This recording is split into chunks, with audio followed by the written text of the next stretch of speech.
ஏற்கனவே ஒரு vlogல சொல்லியிருப்பேன். ரீசெண்ட் டைம்ஸில் என் பொண்ணுக்கு ப்ரொக்கோலி வந்து ரொம்பவே விரும்பி சாப்பிட்றான்னு சொல்லி. ஃப்ரை பண்ணி கொடுத்தா கொஞ்சமாக தான் சாப்பிட்றா.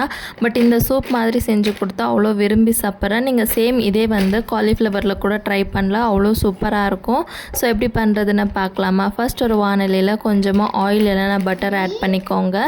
5-6 பல் பூண்டு, 4-5 கேஷ்யூஸ், ஒரு வெங்காயம் அண்ட் க்ளீன் பண்ணி பிளான்ச் பண்ணியிருக்கிற ப்ரோக்கோலி ஆட் பண்ணிவிட்டு நல்லா ஃப்ரை பண்ணிக்கோங்க. இப்போ இதில் வந்து உப்பு, சில்லி ஃப்ளேக்ஸ், மிக்ஸ்டு ஹர்ப்ஸ் போட்டு 1/4 டம்ளர் அளவுக்கு தண்ணி ஆட் பண்ணிவிட்டு ப்ரோக்கோலி வேகிற வரைக்கும் க்ளோஸ் பண்ணி வச்சுருங்க. நல்லா வெந்த பிறகு இதை வந்து மிக்ஸி ஜாருக்கு ட்ரான்ஸ்ஃபர் பண்ணிவிட்டு நல்லா நைஸாக இந்த அளவுக்கு கிரைண்ட் பண்ணி எடுத்துக்கோங்க. இப்போ இதை வந்து அதே வானலியில் ஆட் பண்ணிவிட்டு உங்கள் கன்சிஸ்டன்சி பார்த்து தண்ணி ஆட் பண்ணிவிட்டு ஒரு கொதி வந்த பிறகு சுட சுட சர்வ் பண்ணி பாருங்களேன். டேஸ்ட் வந்து அவ்வளோ சூப்பராக இருக்கும். ட்ரை பண்ணிவிட்டு எப்படி வந்துச்சுன்னு கமெண்ட்ஸில் சொல்லுங்கள். வீடியோ பிடிச்சா லைக் பண்ணிக்கோங்க. பாய்.